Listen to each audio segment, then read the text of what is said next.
우리는 신앙생활을 하면서 잘할 때보다 무너졌을 때가 더 중요하다는 사실을 종종 잊고 있습니다. 사람은 누구나 무너지죠. 가정이 무너질 때도 있고, 관계가 무너질 때도 있고, 무엇보다 신앙이 무너질 때가 있습니다. 문제는 무너지는 것 그 자체가 문제가 아닙니다. 무너진 이후에 어떻게 반응하느냐가 더 중요합니다. 오늘 본문은 그 이야기입니다. 야곱의 인생은 지금 무너진 상태입니다. 지난 장에 했던 창세기 34장에서 딸 디나는 세겜에서 수치를 당했고, 아들 시므온과 레위는 그 복수로 인해서 피를 흘렸고, 야곱의 가정은 이 도덕적으로 영적으로 무너졌습니다. 이것은 단순한 사건이 아니라 신앙의 지금 붕괴 상태입니다. 그런데 그때 하나님께서 말씀하시죠. 일어나 베델로 올라가라. 이 말씀은 단순한 이동 명령이 아닙니다. 다시 시작하라는 하나님의 초청입니다. 오늘 본문을 통해서 무너진 자리에서 우리가 어떻게 다시 시작할 수 있을지 함께 나눠봤으면 좋겠습니다. 우리 본문 1절 말씀 우리 다시 한번 읽겠습니다. 함께 읽겠습니다. 시작. 하나님이 야곱에게 이르시되 일어나 베델로 올라가서 거기 거주하며 내가 내 형 에서의 낯을 피하여 도망하던 때에 내게 나타났던 하나님께 거기 제단을 쌓으라 하신지라. 사실 지금 야곱은 하나님을 찾을 상태가 아닙니다.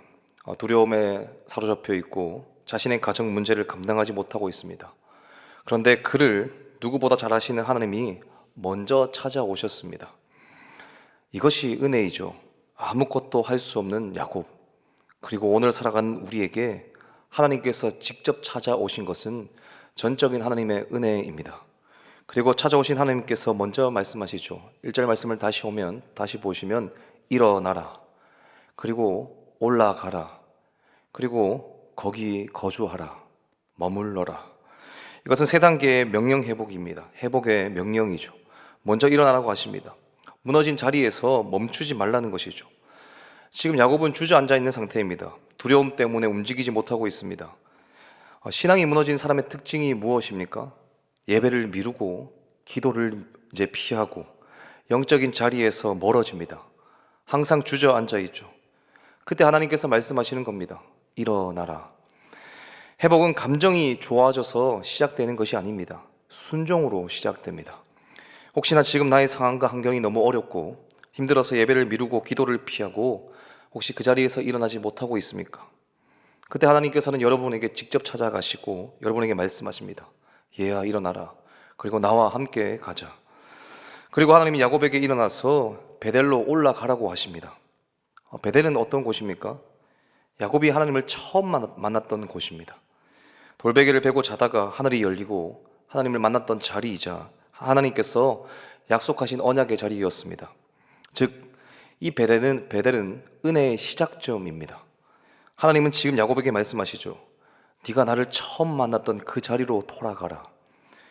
신앙이 무너졌을 때 우리는 끊임없이 새로운 것을 찾으려고 합니다. 하지만 오늘 하나님께서 분명히 말씀하시죠.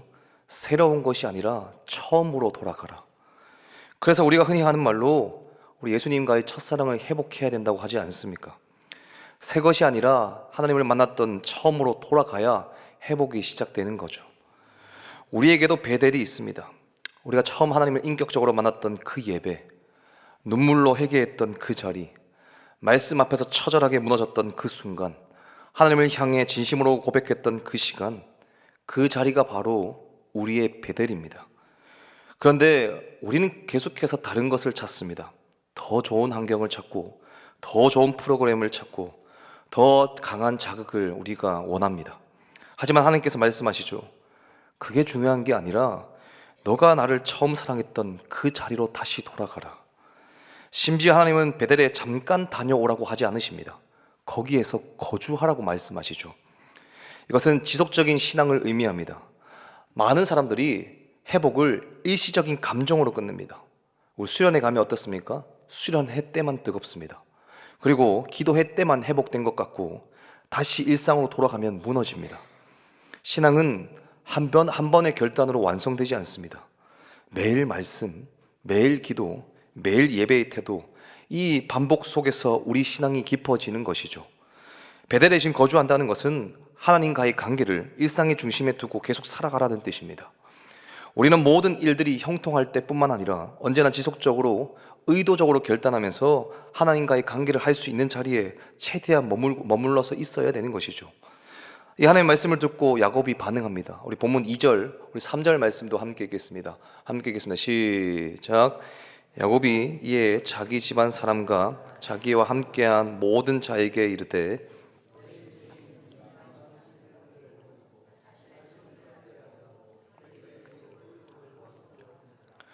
우리가 일어나 베델로 올라가자. 내가 환난 날에 내게 응답하시며 내가 가는 길에서 나와 함께 하신 하나님께 내가 거기서 제단을 쌓으려 하노라 하매. 야곱은 하나님의 말씀을 듣고 집안 사람과 자기와 함께한 모든 자에게 가장 먼저 이렇게 말합니다. 너희 중에 있는 모든 이방 신상들을 버려라. 회복은 자동으로 이루어지지 않습니다. 반드시 정리가 필요합니다. 야곱의 가정에는 우상이 있었습니다. 라헬이 가져온 드라빔, 세겜에서 취한 우상들, 이것은 단순한 물건이 아니라 마음의 중심이 지금 하나님이 아닌 상태입니다. 신앙이 무너지는 이유는 정말 단순합니다. 하나님보다 더 사랑하는 것이 생겼기 때문입니다. 오늘 우리에게도 우상이 있죠. 돈도 있고 인정일 수도 있고 가족, 성공, 관계, 그리고 대부분 나일 겁니다. 하나님께서 그렇게 해서 말씀하십니다. 나보다 더 사랑하는 것들을 반드시 버려라. 여러분, 버리지 않으면 절대 회복되지 않습니다. 하나님보다 다른 것들을 더 붙들고 있으면 회복될래야 회복될 수가 없습니다. 나의 신앙이 지금 계속해서 그 자리를 맴돌고 있거나 회복이 되지 않는다면 지금 나의 상황 속에서 하나님보다 더 사랑하는 것이 없는지 한번 돌아볼 필요가 있습니다. 야곱은 이어서 자신을 정결하게 하라고 합니다. 이것은 단순한 외적인 행동이 아니라 지금 내면의 해결을 의미합니다.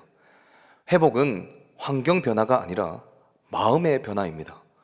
우상을 지금 버렸다고 해서 자동으로 깨끗해지는 것이 아닙니다. 겉으로는 정리했습니다. 잘한 것이죠. 하지만 마음은 여전히 붙잡고 있을 수 있습니다. 그래서 하나님께서 지금 마음도 다루십니다. 회복은 환경이 바뀌는 것이 아니라 사람의 마음이 바뀌는 것입니다. 회개는 단순히 하나님께 죄송합니다가 아니라 사람의 마음, 그 방향을 바꾸는 것입니다. 하나님이 없이 살던 삶에서 하나님 중심으로 바꾸는 그 삶, 이것이 회개이자 정결이라는 것이죠. 야곱은 여기서 더 나갑니다. 의복을 바꾸라. 성경에서 의복은 단순한 옷이 아니라 삶의 태도와 정체성을 의미합니다. 즉 하나님께서 말씀하시죠. 너의 겉모습만이 아니라 삶 전체를 바꿔라. 정결함이 진짜라면 반드시 삶은 바뀝니다. 말이 바뀌고 선택이 바뀌고 습관이 바뀌고 관계가 바뀝니다. 만약 아무 변화가 없다면 그 회개는 아직 깊이 들어가지 않은 것입니다. 지금 이것은 단순한 결심이 아닙니다. 이전의 방식, 이전의 가치관, 이전의 습관, 지금 이것을 버리고 하나님의 중심의 삶을 입는 것, 이것이 의복을 바꾸는 것이라는 거죠. 지금 본문 4절 말씀을 보시면 야곱과 가족은 자기 손에 있는 모든 이방 신상들과 자기 귀에 있는 귀고리들을 야곱에게 주고 야곱은 그 세겜 근처 상수리 나무 아래에 그 모든 우상들을 땅에 묻습니다. 이것은 단순한 정리가 아니라 다시는 돌아가지 않겠다라는 결단입니다. 회복은 결심이 아니라 바로 행동이라는 거죠. 회복은 행동으로 순종할 때 일어난다는 겁니다. 우리도 묻어야 할 것이 있어야 합니다. 그냥 생각으로만 나 절대 이젠 안 해야지 라고 결심하는 것으로는 부족합니다. 구체적으로 끊어내는 행동이 있어야 하는 것이죠. 예를 들어 나를 죄로 계속 끌고 가는 환경이 있다면 과감하게 끊어낼 줄 알아야 합니다. 하나님보다 더 의지하는 것이 있다면 의도적으로 내려놔야 됩니다. 반복해서 넘어지게 만드는 습관이 있다면 실제 행동으로 우리가 차단해야 하는 것이죠. 어떤 사람에게는 그것이 스마트폰일 수도 있고 어떤 관계일 수도 있고 소비나 중독일 수도 있습니다.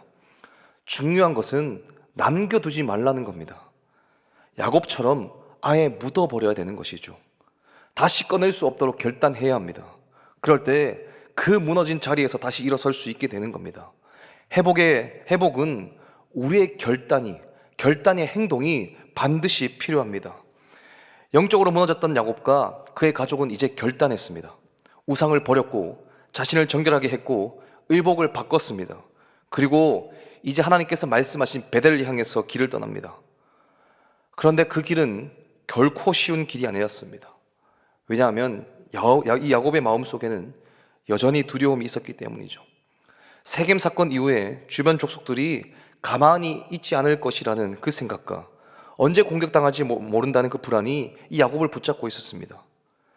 그럼에도 야곱은 하나님의 말씀에 순종해서 베델을 향해 나아갑니다. 그때 성경은 이렇게 말합니다. 우리 본문 5절 말씀 우리 함께 읽겠습니다. 시작. 그들이 떠났으나 하나님이 그 사면 고을들로 크게 두려워하게 하셨으므로 야곱의 아들들을 추격하는 자가 없었더라. 여기서 우리가 분명히 붙잡아야 할 것이 있죠. 야곱이 안전했기 때문에 순종한 것이 아니라는 겁니다. 순종했기 때문에 하나님께서 야곱을 지키신 것이죠. 우리는 자꾸 조건을 붙입니다. 상황이 좀 괜찮아지면, 문제가 해결되면, 조금만 더 안정되면. 하지만 하나님께서 말씀하십니다. 너 먼저 일어나라. 먼저 올라가라. 그리고 거기서 머물러라. 그때 하나님이 길을 여시고 지키시고 막으신다는 거죠. 야곱과 그의 가족은 마침 베델에 도착합니다. 앞에서 말씀드렸지만 그곳은 야곱이 인생의 가장 밑바닥에서 하나님을 만났던 자리입니다. 도망자였던 그 밤, 돌베개를 베고 잠들었던 그 자리, 하늘이 열리고 하나님이 찾아오셨던 그 자리입니다. 그런데 그 베델에서 야곱이 다시 도착한 야곱이 가장 먼저 하는 일이 지금 무엇입니까? 제단을 쌓고 있습니다. 예배드리는 거죠. 그리고 그곳 이름을 베델의 하나님이라는 뜻을 가진 엘베델이라고 합니다. 야곱은 지금 단순히 장소로 돌아오는 것이 아니라 하나님께로 돌아온 겁니다. 그리고 그는 기억하죠. 내가 형의 낯을 피하여 도망하던 때에 하나님이 거기서 내게 나셨다. 나를 도우셨다. 야곱은 자신의 가장 부끄럽고 연약했던 순간을 다시 한번 떠올립니다. 그런데 그 기억이 수치가 아니라 예배의 이유가 됩니다. 왜 그렇습니까? 그때도 지금도 항상 하나님은 나와 함께 하셨기 때문이죠. 여러분, 진짜 예배는 내가 무엇인가 형통해서 내가 가장 잘 될 때 드리는 것이 아니라 하나님의 은혜를 기억하며 드리는 겁니다. 오늘 하루도 지켜주신 하나님의 은혜, 지금까지 나를 지켜주신 하나님의 은혜, 나를 날마다 붙드신 하나님의 은혜를 기억하기 때문에 내가 예배를 드린다는 거죠. 그런데 이 회복의 흐름 속에서 뜻밖의 장면이 등장합니다. 본문 8절 말씀을 보시면 이렇게 말하죠. 리브가의 유모 드보라가 죽음에. 이 본문은 처음 읽으면 조금 뜬금없어 보입니다. 앞에서는 좀 회복되는 이야기, 뒤에서는 하나님께서 다시 나타나시는 장면. 그런데 그 사이에 갑자기 한 사람의 죽음이 등장합니다. 이것은 우연이 아닙니다. 성경은 의도적으로 이 장면을 넣어서 우리에게 중요한 메시지를 전달합니다. 드보라가 누구입니까? 야곱의 어머니, 이 리브가를 섬기던 유모였습니다. 즉 야곱에게는 어릴 때부터 함께했던 사람, 가족과 같은 존재, 오랜 세월 함께한 익숙한 사람입니다. 쉽게 말하면 야곱의 인생 속에서 정서적으로 가장 가까운 사람이었죠. 지금 야곱은 어디로 가고 있습니까? 하나님께로 돌아가고 있고 신앙이 회복되는 과정에 있습니다. 그런데 그 과정 속에서 뭘 맞이합니까? 이별과 죽음을 맞이합니다. 이것이 우리에게 중요한 메시지입니다. 하나님께로 돌아왔다고 해서, 돌아가는 과정이라고 해서 모든 문제가 사라지는 것은 아니라는 거죠. 여전히 아픔은 있고, 여전히 눈물은 있고, 여전히 상실은 있다는 겁니다. 심지어 야곱은 그 나무 이름을 뭐라고 합니까? 알론 바굿이라고 이름 부릅니다. 그 뜻의 이름을 보면 울음의 상수리 나무라고 하죠. 이 이름이 무엇을 의미합니까? 야곱은 지금 단순히 장례만 치른 것이 아니라 깊이 슬퍼했다는 겁니다. 깊이 지금 애도했다는 거예요. 회복의 길이라고 해서 감정을 지금 억누르고 있는 것이 아니라는 겁니다. 성경은 우리의 눈물도 아주 정직하게 다루고 있습니다. 이 장면이 정말 중요한 이유는 그 다음 장면 때문입니다. 바로 이어서 하나님께서 나타나십니다. 이것이 핵심입니다. 눈물이 끝난 후에 하나님께서 찾아오신 것이 아니라 그 눈물의 한복판에서 아픔 가운데 하나님께서 일하고 계셨던 것이죠. 여러분, 혹시 이런 생각을 해본 적 있으십니까? 내가 하나님께 돌아왔는데 왜 나는 여전히 힘들까? 왜 나에게는 아직도 많은 문제가 남아있을까? 왜 나의 눈물은 끊임없이 계속될까? 여러분, 그거 이상한 거 아닙니다. 회복의 길에도 여전히 아픔은 있습니다. 하지만 중요한 것은 우리 하나님은 고통이 사라진 후에 일하시는 분이 아니라 그 고통 한가운데서도 일하시는 분이라는 것을 우리는 반드시 기억해야 하는 것이죠. 그때 하나님께서 다시 한번 나타나서 말씀하십니다. 9절 말씀을 보시면 야곱이 밧단 아람에서 돌아오매 하나님이 다시 야곱에게 나타나서, 여기서 중요한 단어는 다시입니다. 야곱은 이미 하나님을 만난 사람입니다. 그런데 하나님께서 그에게 다시 찾아오십니다. 왜입니까? 야곱이 다시 또 무너졌기 때문이죠. 그러나 하나님은 포기하지 않으십니다. 우리 연약한 인간은 수도 없이 무너집니다. 무너지고 또 무너집니다. 그럼에도 하나님은 단 한 번도 우리를 포기하지 않으시고 우리와 함께 하신다는 그 사실을 우리는 기억해야 합니다. 그리고 말씀하십니다. 우리 본문 10절 말씀 우리 함께 읽겠습니다. 시작. 하나님이 그에게 이르시되 내 이름이 야곱이지만은 내 이름을 다시는 야곱이라 부르지 않겠고 이스라엘이 내 이름이 되리라 하시고 그가 그의 이름을 이스라엘이라 부르시고, 이미 한 번 주셨던 이름이죠. 그런데 하나님이 다시 말씀하십니다. 이것은 단순한 반복이 아니죠. 정체성의 회복입니다. 야곱은 여전히 옛 모습으로 살고 있었습니다. 두려움 속에서 계산하면서 사람을 의식하고 살고 있었습니다. 지극히 인간적이죠. 그래서 하나님 다시 선언하십니다. 그런데 너는 더 이상 야곱이 아니다. 너는 이스라엘이다. 너의 정체성을 분명히 해라. 여러분, 우리도 마찬가지입니다. 하나님은 이미 우리를 부르셨습니다. 우리를 하나님의 자녀로, 그리고 은혜 받은 자로, 새로운 사람으로. 그런데 우리는 여전히 죄된 본성 때문에 계속해서 옛 모습으로 살아갑니다. 그래서 하나님께서 오늘도 우리에게 말씀하시죠. 너 그런 존재 아니다. 너 그런 사람 아니다. 그리고 하나님께서 11절 말씀을 보시면 약속을 주십니다. 나는 전능한 하나님이라. 생육하고 번성하라. 많은 민족이 내게서 나오고 왕들이 내 허리에서 나오리라. 이 말씀은 할아버지 아브라함과 아버지 이삭에게 주셨던 약속입니다. 그 약속을 지금 야곱에게 다시 확증시켜 주시는 겁니다. 왜입니까? 야곱이 실패했기 때문입니까? 아니죠. 하나님의 약속은 우리의 실패로 취소되지 않습니다. 여러분, 우리는 너무 쉽게 포기합니다. 나는 안 된다. 나는 이미 틀렸다. 나는 너무 멀리 왔다. 하지만 하나님께서 말씀하십니다.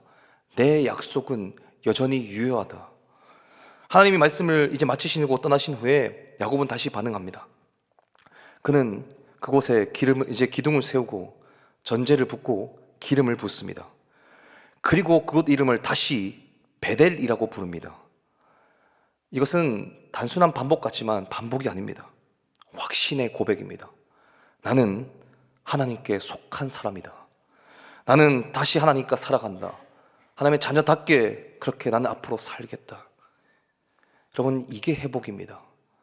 사랑하는 여러분, 야곱의 인생은 누가 봐도 무너졌습니다. 가정도, 신앙도, 관계도 많이 흔들렸습니다. 하지만 끝나지 않았죠. 하나님께서 다시 찾아오셨기 때문입니다. 그리고 야곱이 그 부르심에 응답했기 때문입니다.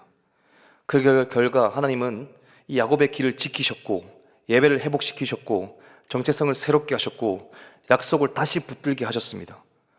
오늘 우리에게도 동일합니다. 여러분, 무너지셨습니까? 정말 괜찮습니다.